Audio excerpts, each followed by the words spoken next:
Welcome to Back to the Feature, where I watch the full movie so you don't have to. I'm your host Dwayne, and today we're diving into Hellraiser, released in 1987 by Clive Barker. This twisted horror film introduces us to the Cenobites, demonic beings who blur the line between pleasure and pain. Buckle up, because this one gets nasty fast. The movie opens in a dimly lit market where Frank Cotton buys a strange puzzle box from a mysterious dealer. Frank is sweaty, desperate, and has the dirtiest fingernails. He takes the box, believing it holds the key to ultimate pleasure.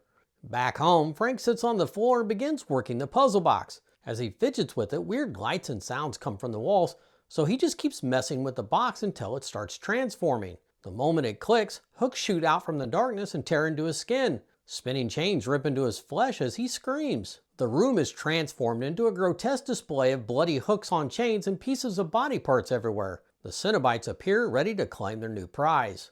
Pinhead steps forward with his iconic grid-patterned face full of nails. He examines Frank's remains with cold fascination while another Cenobite assembles Frank's face like a puzzle on the floor. Pinhead picks up the box and returns it back to normal, which causes everything to disappear, like it never happened.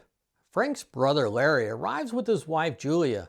They're moving into Larry's childhood home, unaware of what happened inside. Larry's excited about the move, but Julia doesn't feel the same, so she's going to take some convincing. The house is gross. Larry makes the mistake of walking into the kitchen, and Julia finds evidence that Frank has been secretly living at the house. As Julia searches through Frank's stuff, you can tell that she had some sort of relationship with him. Larry's daughter Kirsty shows up with a smile, but we immediately sense tension. Larry tries to keep things cheerful, oblivious to the frost between them. A flashback reveals Julia once had a passionate affair with Frank while Larry was away. Frank showed up on her doorstep during a rainstorm, dripping wet and looking for trouble. While Julia stands in the attic thinking about old sexy times with Frank, Larry is moving the mattress up the stairs and badly cuts his hand on a nail. He rushes upstairs, interrupting Julia's flashback with blood gushing from the wound. We've got a bleeder. He's dripping blood all over the attic floor, and the camera lingers as the blood seeps into the floorboards. She helps him downstairs, unaware that something in the attic has just awakened. That night, the blood-soaked floor begins to bubble and pulse like it's alive. A grotesque shape pushes through the boards, forming muscle, bone, and twitching organs. First, it reminded me of the creature from The Thing. Slowly, a skinless figure begins to form, gasping like a newborn monster. It's good old Frank being reborn.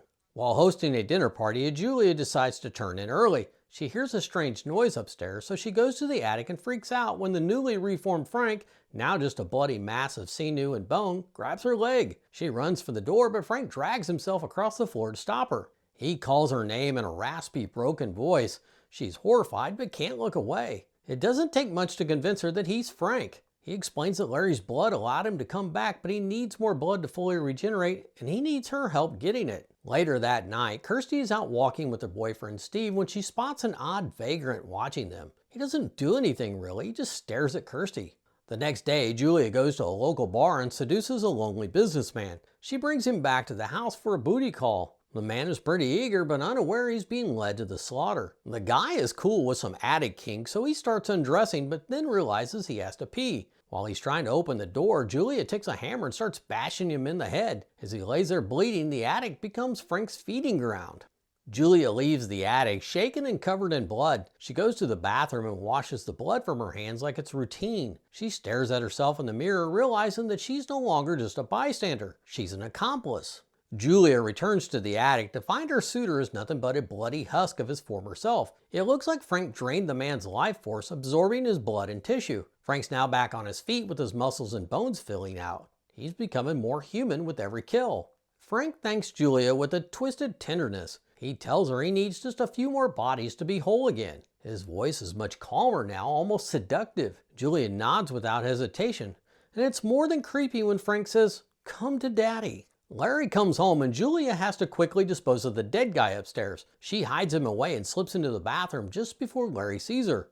She gets cleaned up and goes back into the attic to check on Frank. He says he needs another body or two to completely heal. His nerves are starting to work again, and I guess it hurts to be walking around without skin. Who knew? He tells her that he has to hurry up and get better so he can get away before the Cenobites find him. He tells Julia that once he's fully restored, they can escape together, and she is completely okay with that. Kirsty is working at the pet store when that weird Vagrant guy she saw before comes sauntering in. She goes to confront him, but his weird ass is too busy eating crickets, so she makes him leave.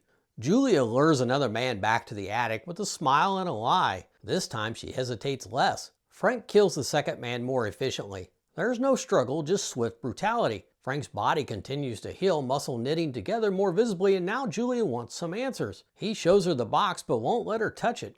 He tells her it's dangerous because it opens doors to the pleasures of heaven and hell. Then we get a flashback that goes into more detail about what happened to Frank after he opened the box and let the Cenobites out. Julia saw the same flashback we did and she's a bit horrified. Our star-crossed lovers then vow they'll escape together and the Cenobites will never find them. Larry is watching a boxing match on TV with Julia when they hear a noise upstairs during a storm. Of course, it's Frank up there banging around for no reason, but Julia says she probably just left a window open.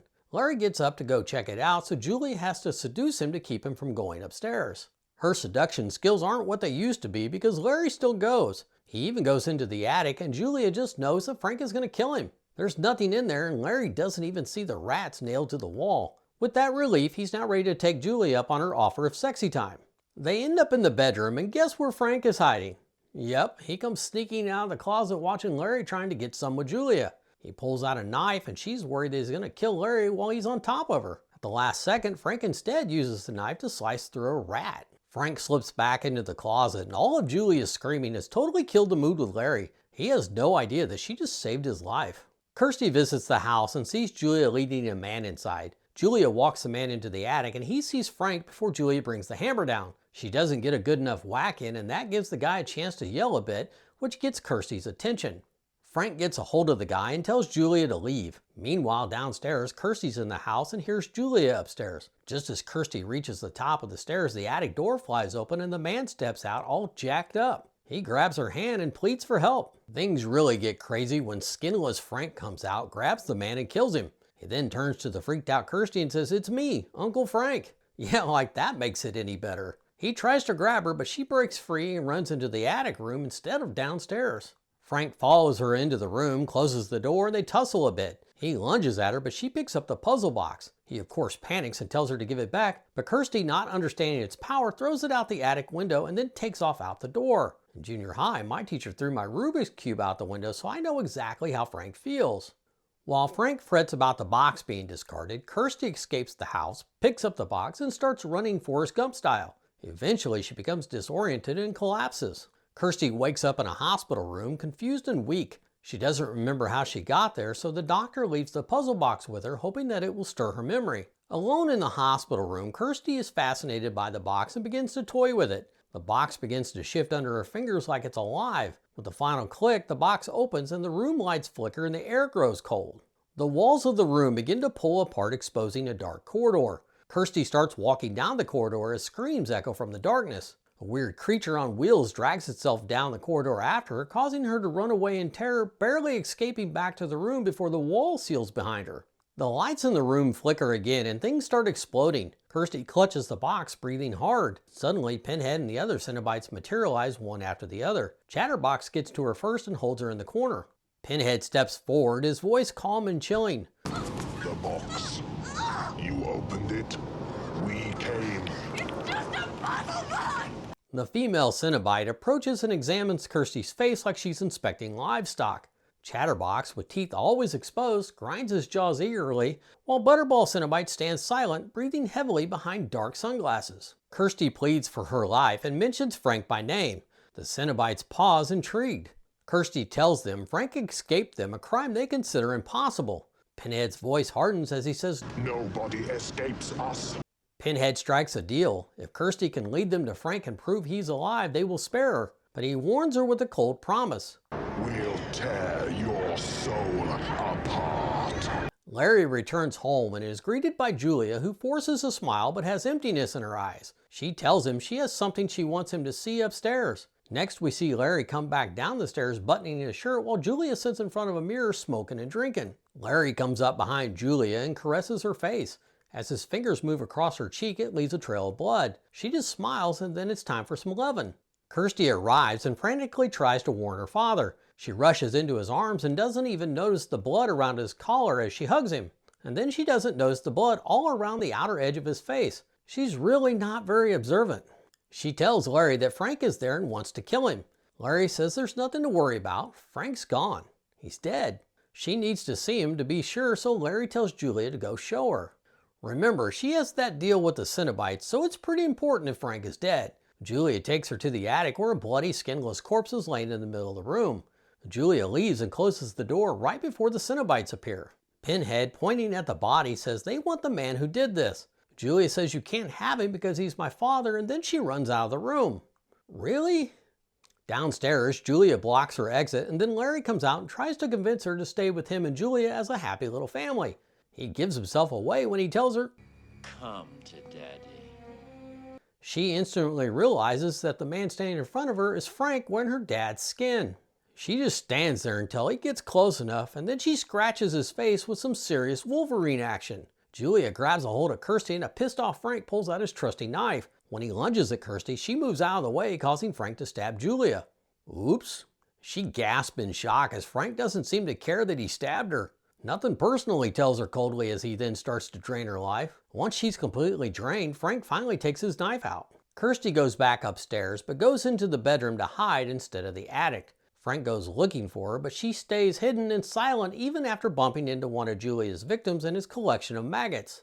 Once Frank leaves the room, Kirsty mistakenly thinks it's okay to leave the room too. I told you she's not very observant. She just stands at the top of the stairs crying while Frank comes out of the attic and flashes his knife. He forces her to walk back into the attic room where she trips over her dad's body.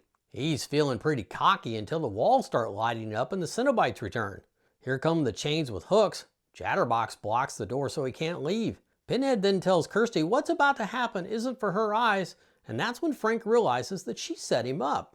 As Kirsty moves towards the door, Frank goes after her with the knife. As he raises it, a chain comes flying out of the darkness and a hook goes through his hand. He's then pulled back to the center of the room as a hook hits his other hand. As Frank gets hooked on a feeling of massive pain, Kirsty can only watch as more chains come flying out until we see Frank hanging in the middle of the room with hooks deep in his skin all over his face and body. He's a freak though, and you could tell he kinda likes it when he starts licking his lips. He then says, Jesus wept.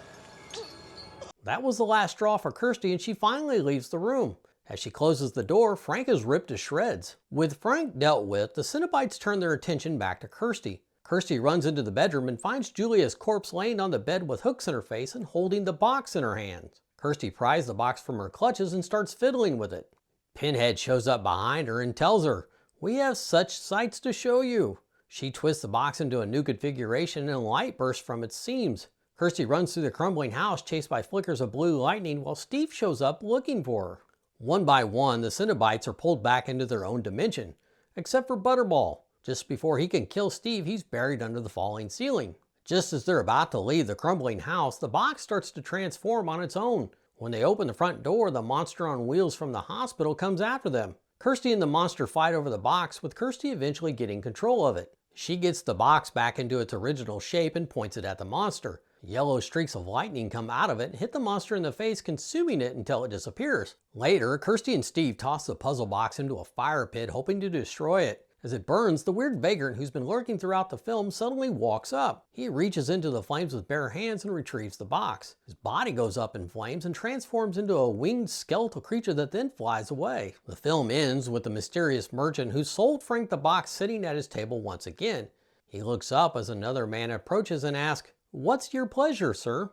The box sits waiting, ready for the next soul foolish enough to open it. 1987's Hellraiser redefined horror by blending sadomasochism, mysticism, and body horror in ways audiences had never seen. Writer-director Clive Barker introduced the world to Pinhead and his Cenobites, who would become icons of the genre for decades to come. If you've enjoyed this trip down memory lane, please hit the like and subscribe buttons below to help grow this channel. I appreciate you taking time out of your day and hope you will come back for the next Back to the Feature. Let's all go to the lobby to get ourselves a treat.